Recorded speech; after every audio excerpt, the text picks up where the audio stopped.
یہ مثالیں ہم انسانوں کے لیے بیان کر رہے ہیں تاکہ وہ سوچیں۔ قرآن مجید جو کتاب ہے وہ علم سے بھرپور کتاب ہے۔ جب وہ لوگ جو کہ صاحب علم ہیں، جو مومنین ہیں، اس کو کھولتے ہیں، اس کے تاثر سے ان کے رونگٹے کھڑے ہو جاتے ہیں۔ بہت سائنس نے ترقی کر لی، لیکن آپ یقین مانیے جب آپ قرآن مجید کا علم حاصل کریں گے تو آپ کو معلوم ہوگا بہت دیر لگا دی سائنس نے۔ وہ نالج جو قرآن مجید پہلے سے انسانوں کو دے رہا تھا، لوگوں کو ضرورت تھی، مسلمانوں کو ضرورت تھی کہ وہ نالج لوگوں کے سامنے پیش کرتے، لیکن بہت دیر کر دی سائنس نے وہاں پہنچنے میں۔ 1400 سال لگا دیے۔ تو بہت پیچھے ہے، ابھی بہت پیچھے ہے سائنس۔ ابھی تو بہت ساری ایسی تھیوریز ہیں، ایسی سٹوریز ہیں ان کی جو واضح نہیں ہو پا رہی ہیں، لائک بلیک ہولز کی مسٹریز ہیں، کچھ واضح ہیں، کچھ واضح نہیں ہیں۔ تو قرآن مجید جو بات کرتا ہے فلا اقسم بمواقع النجوم، کہ میں قسم کھاتا ہوں، اللہ نے قسم کھائی ہے، ذرا آپ غور تو کریں، بمواقع النجوم، ستاروں کے گرنے کی جگہوں کی۔ آپ ہم جانتے ہیں کہ تھیوری آف ایمبریولوجی کے بارے میں بہت کچھ کہا ہے، یعنی جو ایمبریو کی جو ہیومن ایمبریو ہے جس کے اندر یعنی ہم دیکھتے ہیں کہ ایک بچہ جو ہے پرورش پاتا ہے، اس کی پوری سٹیجز انہوں نے بتائی کہ ہو بہو قرآن مجید جو سٹیجز بیان کر رہا ہے اس سے اتنی بھی جو ہے الگ نہیں ہے کوئی چیز۔ یعنی کس طرح سے آپ لوگ اپنی ماؤں کے پیٹوں سے باہر آئے ہیں، ایک ایک سٹیج جو کیتھ مور نے بتائی ہے، جو سائنس بتا رہی ہے آج کی موجودہ سائنس، ایک رتی برابر بھی جو ڈفرینس نہیں ہے، قرآن ہو بہو وہی باتیں بتا رہا ہے۔ اور ہم تو آگے بڑھ کے یہ کہتے ہیں کہ اگر تو ڈفرینس ملے گا بھی تو ہم اس کو ریجیکٹ کر دیں گے، قرآن صحیح ہوگا، اور وہ تم لوٹ کر کے آؤ گے پھر واپس اس کی طرف۔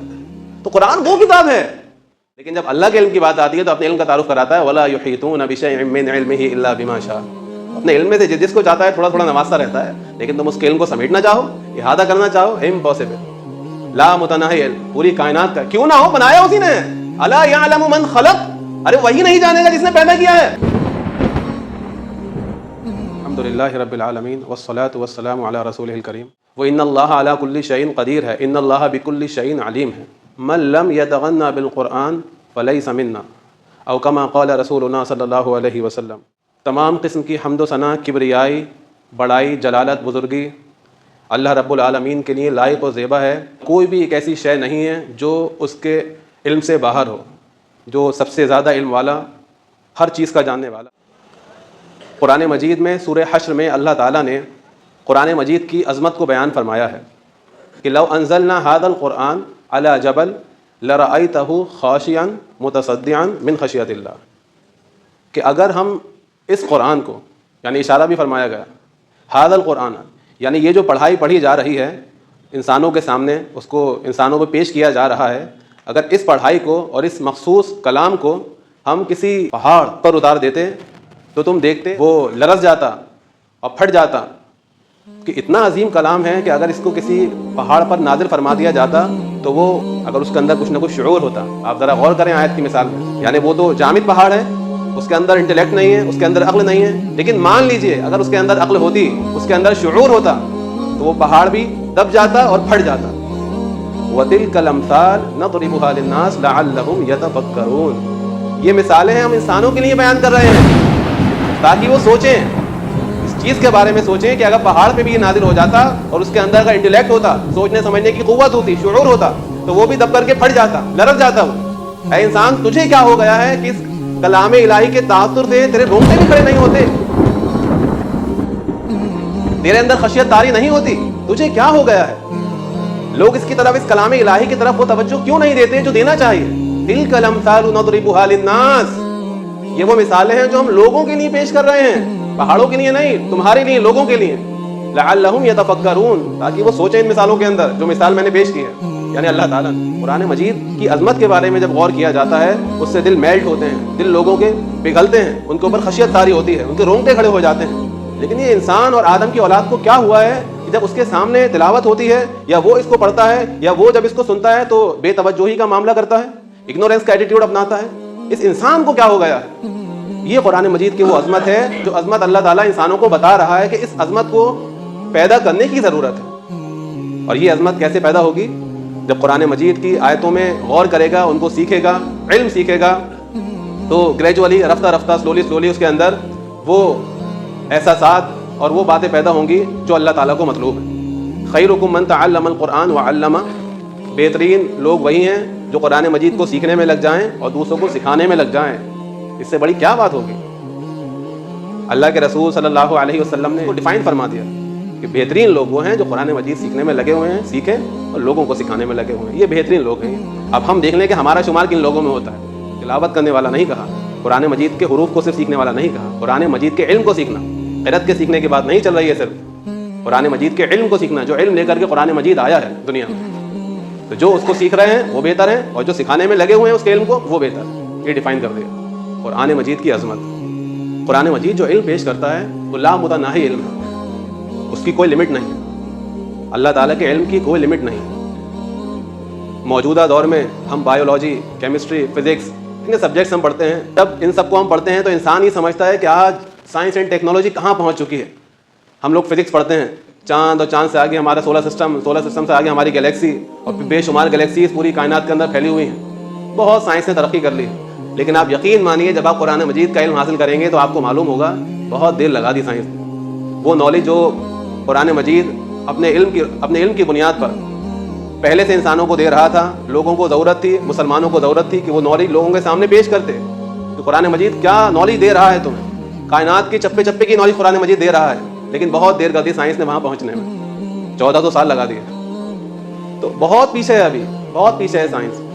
ابھی تو بہت ساری ایسی تھیوریز ہیں، ایسی سٹوریز ہیں ان کی جو واضح نہیں ہو پا رہی ہیں، لائک بلیک ہولز کی مسٹریز ہیں، کچھ واضح ہیں، کچھ واضح نہیں۔ تو قرآن مجید جو بات کرتا ہے، قرآن مجید جو کتاب ہے وہ علم سے بھرپور کتاب ہے۔ جب وہ لوگ جو کہ صاحب علم ہیں، جو مومنین ہیں، اس کو کھولتے ہیں، اس کے تاثر سے ان کے رونگٹے کھڑے ہو جاتے ہیں۔ قرآن مجید میں اللہ تعالیٰ نے بیان فرمایا ہے کہ فلا اقسم بمواقع النجوم وانه لقسم لو تعلمون عظیم۔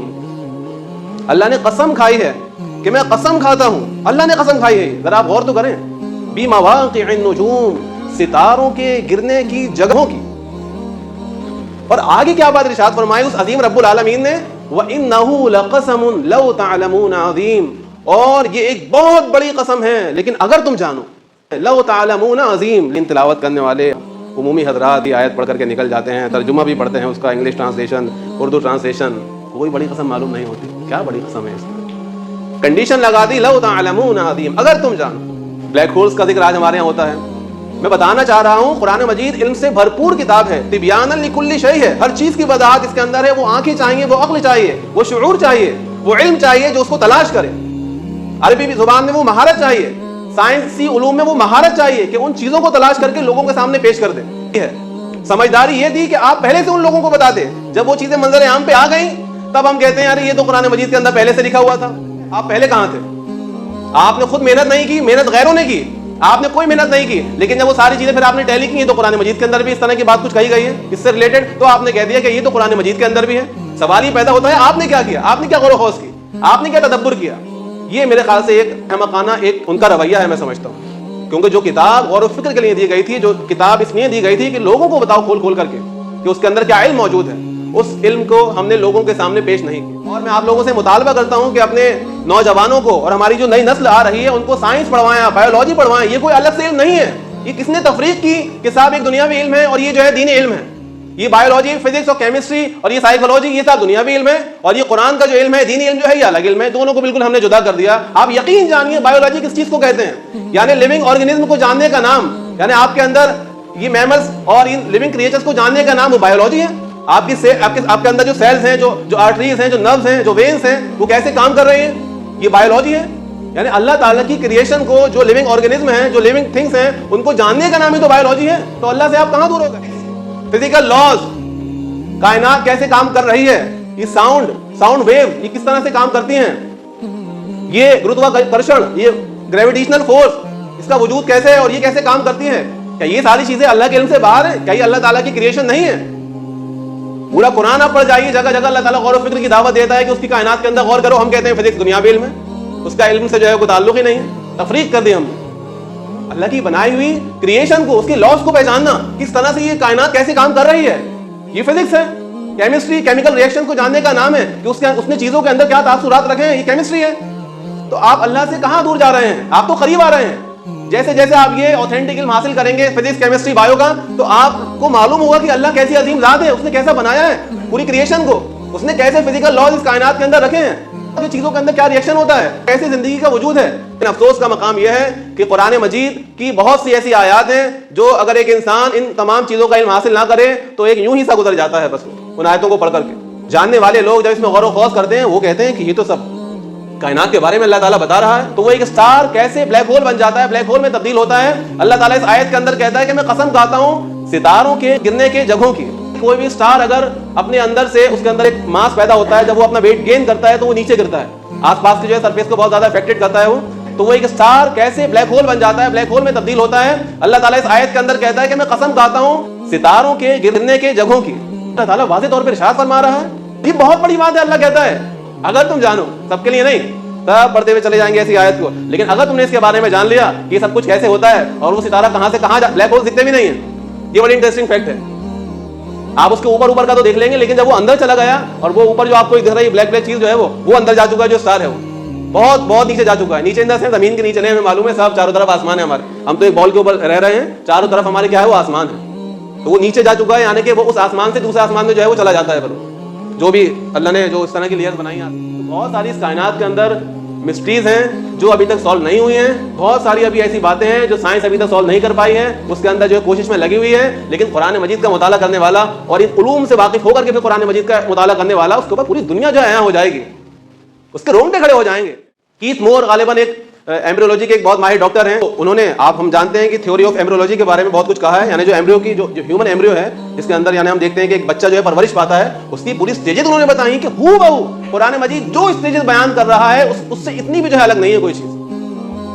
یعنی کس طرح سے آپ لوگ اپنی ماؤں کے پیٹوں سے باہر آئے ہیں، ایک ایک اسٹیج جو کیتھ مور نے بتائی ہے، جو سائنس بتا رہی ہے آج کی موجودہ سائنس، ایک رتی برابر بھی جو ڈفرینس نہیں ہے. قرآن ہو بہو وہی باتیں بتا رہا ہے، اور ہم تو آگے بڑھ کے یہ کہتے ہیں کہ اگر کوئی ڈفرینس ملے گا بھی تو ہم اس کو ریجیکٹ کر دیں گے، قرآن صحیح ہوگا، اور وہ تم لوٹ کر کے آؤ گے پھر واپس اس کی طرف.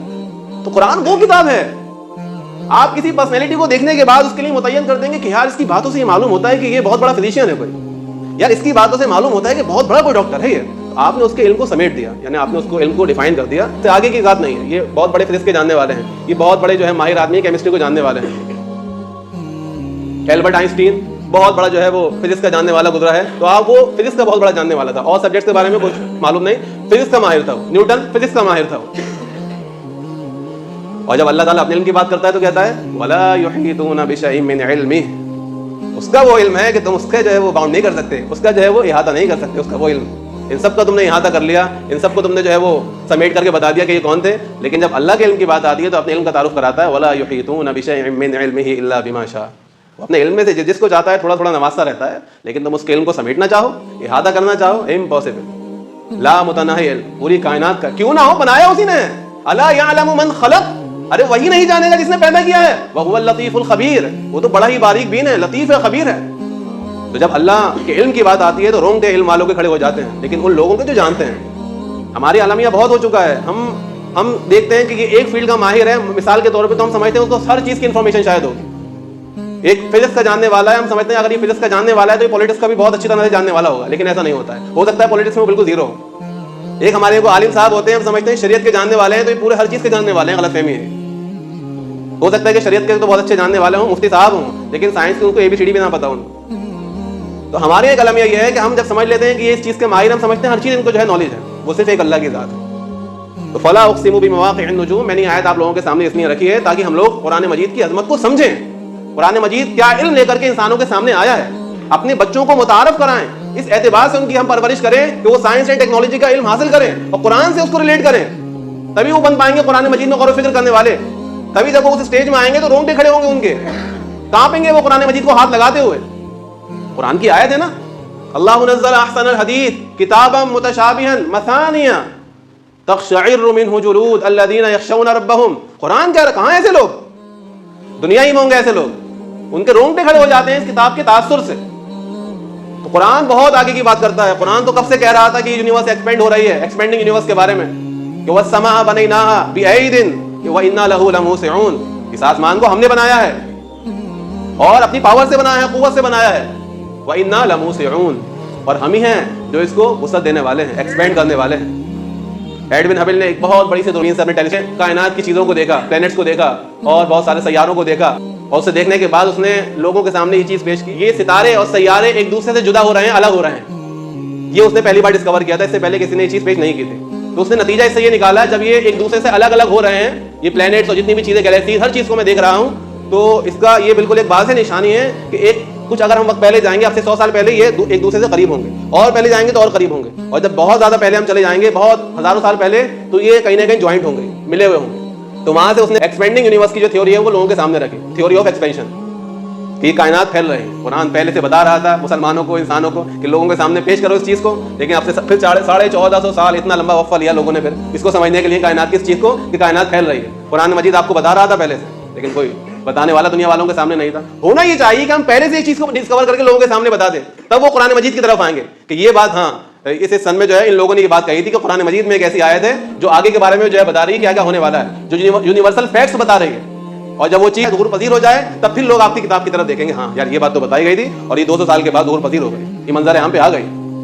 لیکن ہمارے یہاں کچھ اور ہی ہوتا ہے, جب وہ چیز آ جاتی ہے پھر ہم کہتے ہیں قرآن مجید کے اندر. میں نے ایک حدیث بھی آپ کے سامنے پڑھی ہے کہ من لم یتغنى بالقرآن فلیس منا. 2 مفہوم لیے گئے ہیں, لیکن میں جو ترجیح دیتا ہوں دوسرے مفہوم کو دیتا ہوں کہ جو شخص قرآن کو اچھی آواز میں نہ پڑھے وہ ہم میں سے نہیں. من لم یتغنى بالقرآن فلیس منا. لیکن ایک دوسرے معنی ہیں جو بہت زیادہ سمجھ میں آنے والے ہیں کہ من لم یتغنى بالقرآن, جس کو قرآن بے نیاز نہ کر دے. کیونکہ یتغنى کے معنی آتے ہیں غنی کر دینا, مالدار کر دینا, بے نیاز کر دینا. یعنی جب وہ چیز انسان کے پاس آ جائے تو انسان کو کسی چیز کی ضرورت نہ رہے, ہر کمی کو, ہر ضرورت کو اس چیز نے پورا کر دیا, تو اسے کہتے ہیں تغنى, جو غنا سے بنا ہے. غنی بھی اسی سے بنا ہے, مالدار. اور یہ غنی کے معنی اچھی آواز میں کوئی چیز گانا, اس کے بھی آتے ہیں. تو بہت سارے لوگوں نے یہ معنی لیے ہیں, لیکن دوسرے معنی زیادہ قرین قیاس ہیں. تو جس شخص کو قرآن مجید بے نیاز نہ کر دے, جس کے پاس قرآن جیسی دولت آ جائے اور وہ اس کو بے نیاز نہ کرے, فلیس منا, تو ایسا شخص ہم میں سے نہیں ہے. کون فرما رہے ہیں؟ محمد رسول اللہ صلی اللہ علیہ وسلم کی طرف یہ حدیث منسوب کی گئی ہے, یہ صحیح روایت ہے. تو قرآن مجید ہمیں مستغنی کر دے ہر دوسری چیزوں سے, ہم غنی ہو جائیں, مالدار ہو جائیں قرآن مجید پڑھنے کے بعد. اتنا غور و خوض کریں قرآن مجید کے اندر, ہم قرآن کی آیتوں کو سمجھنے میں پوری زندگی اپنی لگا دیں, عربی زبان سیکھنے میں پوری زندگی لگا دیں. ہم جتنا بھی ہم علوم سیکھیں, بایو پڑھیں, کیمسٹری پڑھیں, فزکس پڑھیں, ایون میتھمیٹکس پڑھیں, ہم نے یہ سب کچھ سیکھا کس کے لیے؟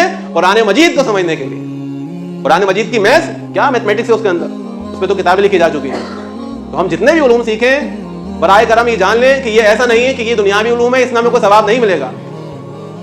حدیث میں آتا ہے انما الاعمال بالنیات, کہ اعمال کا دار و مدار وہ نیتوں پر ہے. اگر ہماری نیت یہ ہے کہ جتنے بھی دنیاوی علوم ہیں یہ دنیاوی علوم نہیں ہے, بلکہ یہ سب اللہ کی کائنات کے علوم ہیں جو اللہ نے کائنات بنائی ہے, آپ اس کے علوم کو حاصل کر رہے ہیں.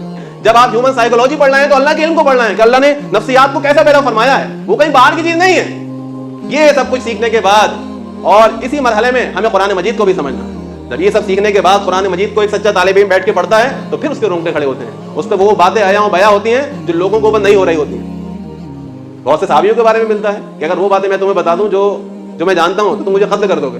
کیا معلوم کیا باتیں تھیں وہ, کیا قرآن مجید کے اندر ایسی آیات ہیں جو اس وقت اگر بتا دی جاتی تو لوگ سمجھ ہی نہیں پاتے ان باتوں کو. تو کہنے کا خلاصہ یہی ہے کہ ہم لوگوں کو قرآن مجید کی عظمت سے روشناس کرائیں اور خود بھی ہم روشناس ہوں, اور قرآن مجید کی اس آیت پہ عمل کریں کہ سنوریہم آیاتنا فی الآفاق وفی انفسہم حتی یتبین لہم انہ الحق, کہ ان قریب ہم دکھا دیں گے ان کو اپنی نشانیاں آفاق میں بھی اور خود ان کی سائیکی میں بھی, ان کی نفسیات میں بھی, یہاں تک کہ یہ چیز بالکل کیٹیگوریکل کلیئر ہو جائے گی, کرسٹل کلیئر ہو جائے گی کہ انہ الحق, کہ یہ قرآن حق ہے. بالکل کلیئر ہو جائے گا ان لوگوں کے سامنے. ضرورت اس بات کی ہے ہم اپنے بچوں کو, اپنے نوجوانوں کو جدید تعلیم سے روشناس کرائیں اور قرآن مجید کی ہم عظمت کو سمجھنے کی کوشش کریں. قرآن مجید میں بہت ساری باتیں لیکن وقت نہیں ہے. اللہ تعالی ہم سب کو علم کے لیے جدوجہد کرنے کی اللہ تعالی ہمیں توفیق عطا فرمائے.